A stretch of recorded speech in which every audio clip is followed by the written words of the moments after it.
Since our last episode, Camp Hope continues to grow, housing nearly 650 of our homeless neighbors. This community is now nearly a third larger than the entire population of Oakdale, Washington. I'm Gavin Cooley, former CFO for the city of Spokane. Join us as we return to Camp Hope to meet its people and continue our search for solutions in this episode of Housing and Help, a homeless solution series.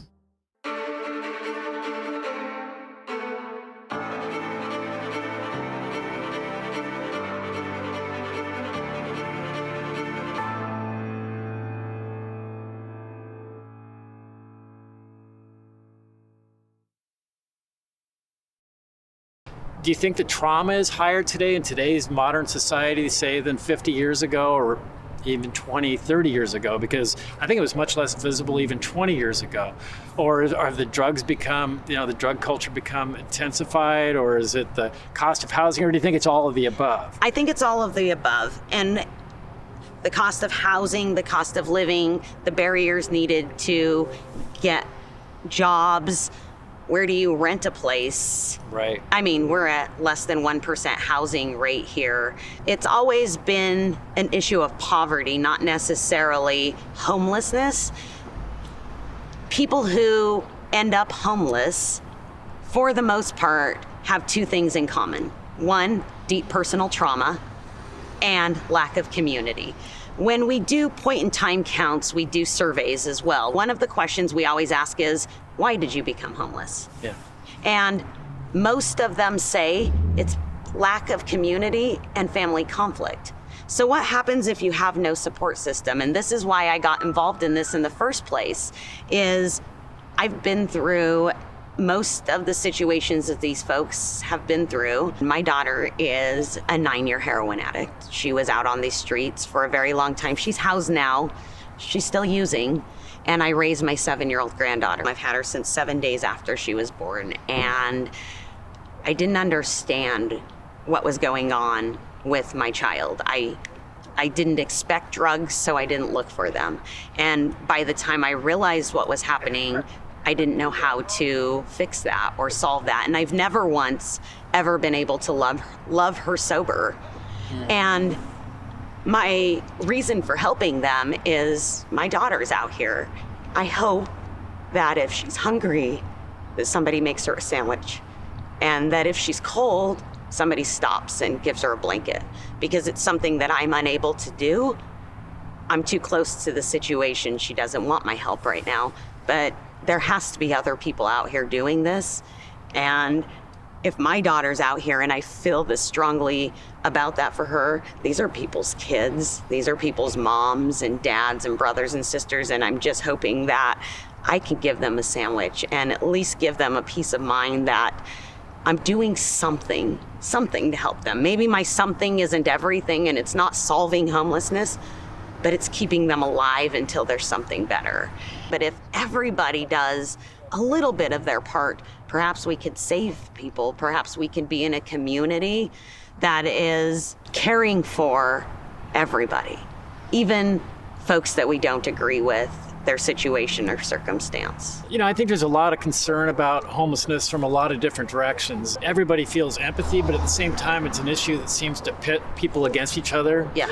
And it seems to come from often very valid places. If I'm a small business owner and I'm only just barely paying the bills myself, and then the homeless situation, say downtown, is directly affecting the bottom line of that small business. People, maybe more vulnerable people like older people who like to go downtown and suddenly don't feel safe downtown. How would you talk to them?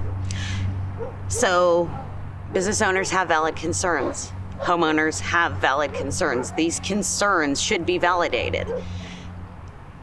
But what's the answer? If we don't have somewhere for them to exist, what do? We're pushing them into those areas. We're forcing that to happen. We need to have a space for them to exist in whatever condition they're in, because they're still going to be there whether we wish them away or we don't. I don't believe that government can solve this problem. Government does infrastructure, it builds bridges and fixes roads, but they've never been about relationships. Money doesn't solve this problem. Volunteers help make Camp Hope work. They also have a unique view of those living here and the struggles they're experiencing. One of those volunteers is Maurice Smith, who also has been documenting people experiencing homelessness through video stories to help shed light on their struggles. You're involved with the homeless community, but in a little different capacity, more of an observer through the camera. Back in about 2000, I lost a business, went bankrupt, literally lost everything. And my family and I were effectively homeless. Our house was foreclosed on. My daughter had to move in with her grandparents in the Shadle district so she could finish high school. And my wife and I went out to a little Christian guest ranch outside of Deer Park as guests. The folks who owned it heard what we were going through, and they said, why don't you come out and stay with us until you figure out what you're going to do? And that was literally a week before we had to be out of our house. So 1 week before we had to be out of our home, we did not know where we were going. Wow. And it was because of friends and family that we didn't end up sleeping in our car. And so we were one phone call away from this. One phone call, 1 week. And that was a life-changing experience. I'm a seminary-trained pastor. And for the past 20 years, I've been basically a street pastor. I have counseled, baptized, married, buried the homeless. And 3 years ago, I had this crazy idea. I said to the group, I think I want to make a documentary about the homeless. So you saw the need for communication. It wasn't because you were a photographer, this was your background. No, I go, we got to tell better stories. Yeah. We're not telling the stories of real people who are struggling through homelessness. I was filming our latest documentary called Night of the Unsheltered Homeless. And as part of that, I gathered up names of people who had died on the streets of Spokane for 2 years, 2020 and 2021. I'm going through the list and this name pops up. Her name was Sherry Gaston. I'd filmed Sherry in 2019 at the Spokane Homeless Connect. And my editor, DW, and I sat down and we're watching that interview and I started crying. And DW looks at me and goes, are you okay? I go, no. I said, DW, that could be my daughter. She's like 23, 24 years old. And she's talking about how long she's been homeless and how she hopes for better. And I'll learn more of her story later. She was homeless with her mom on the streets. She didn't belong being homeless, and she didn't deserve to die on the street. She didn't make adult decisions that led to homelessness. She was a child. You know, everybody has a story of how they got there. She was offered, a service provider contacted me and said, by the way, she had housing. She was given, well, I found out the reason she turned down housing that was offered to her, because she couldn't take her mom with her. And so they were homeless together. That decision to stay with her mom resulted in her not getting housing and dying homeless on the streets. And you're trying to tell these stories. Our homeless unsheltered count for 2020, which was the last full point in time count, was 541 unsheltered folks on the street. For 2022, I've gotten the raw numbers. It's gone from 541 to 800. That's a 48% increase. Wow. That's where these are coming from.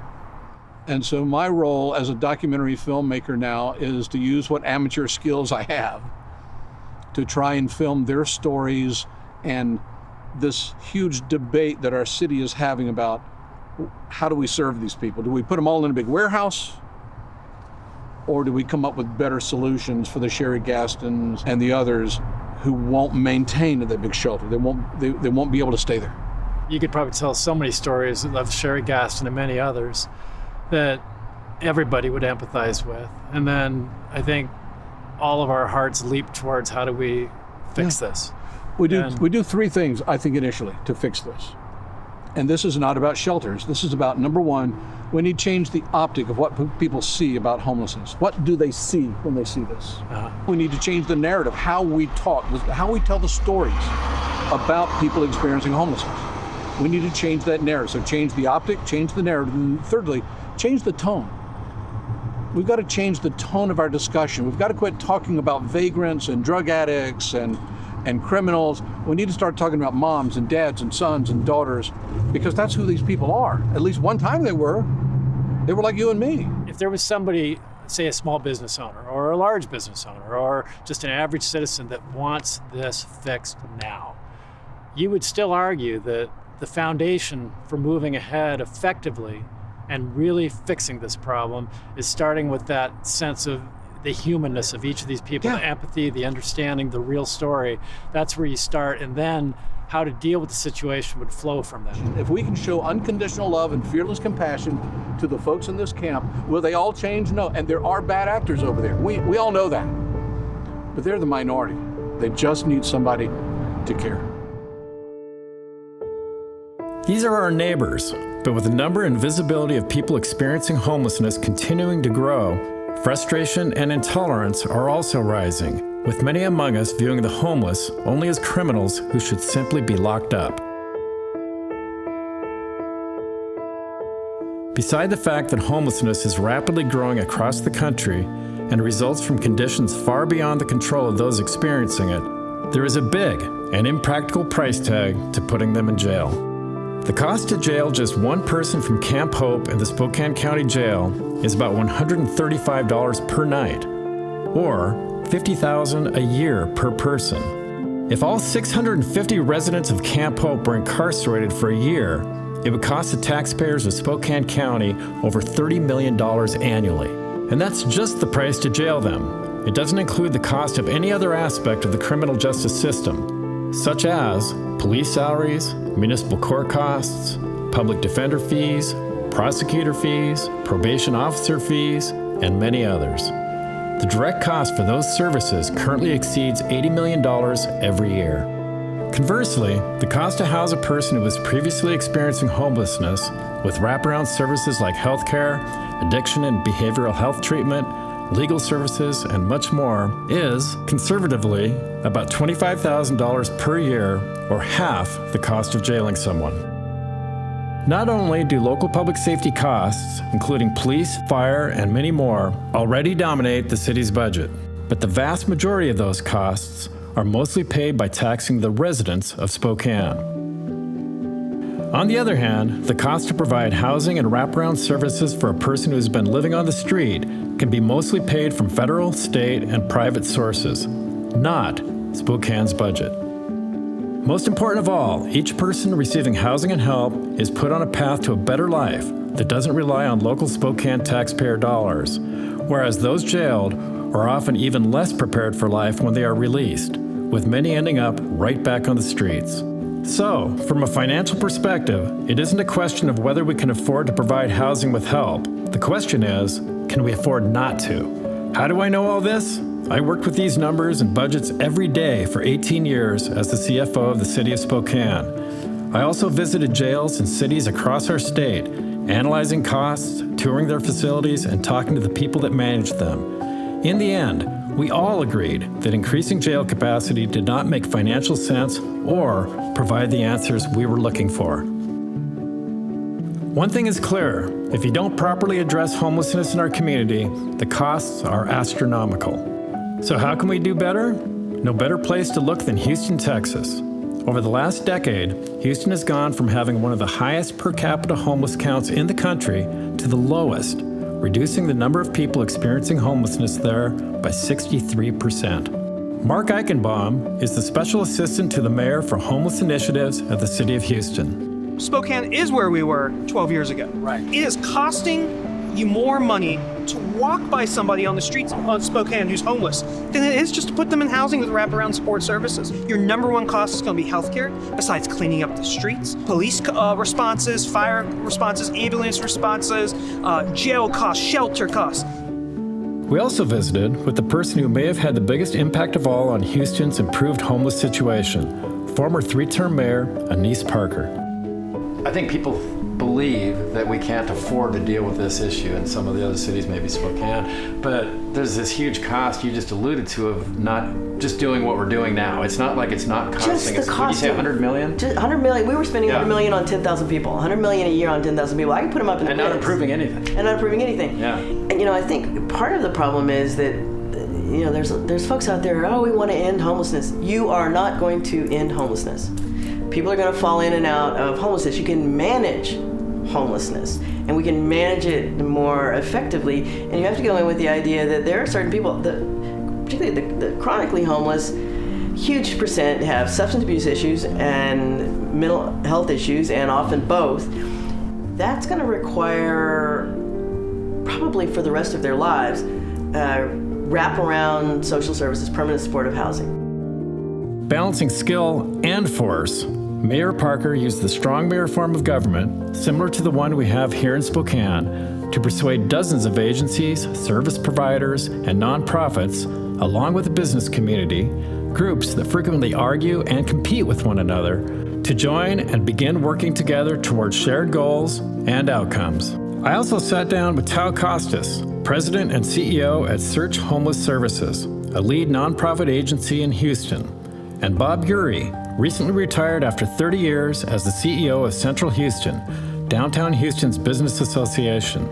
Together, along with Mayor Parker and other key leaders, they oversaw a transformation in how Houston implemented their shared plan to reduce homelessness. In terms of just not being able to afford to do things, there's this huge cost of not doing anything. And part of it's just, there's an annual cost with the hospitals and all the public services, but do you have a sense of what those dollars are, maybe on an individual basis of just doing nothing?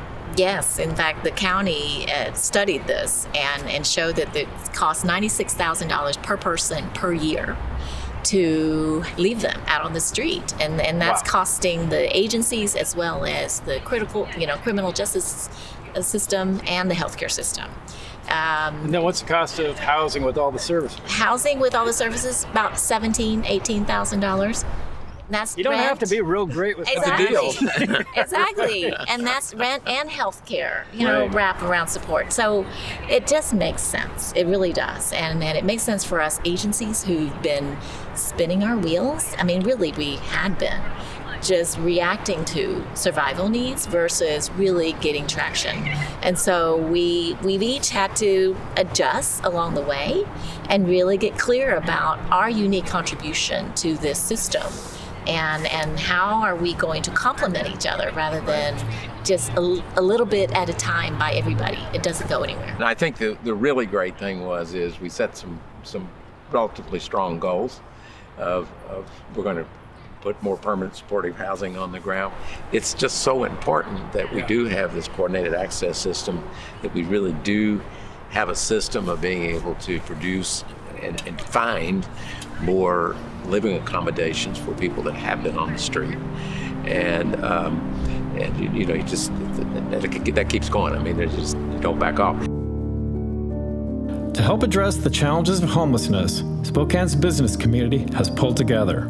Chris Patterson, former regional administrator for the U.S. Department of Housing and Urban Development, now leads Hello for Good, a nonprofit representing over 150 businesses in Spokane. We discussed the Houston model and how it might be refined to address Spokane's homelessness and housing crisis. We hear about a lot of really good policies in different cities, but Houston, they brought everybody under one very large tent, and they actually were able to get, once they've got them all under that leadership was outside of City Hall. I think City Hall provided, the mayor provided the leadership for getting them into that forum.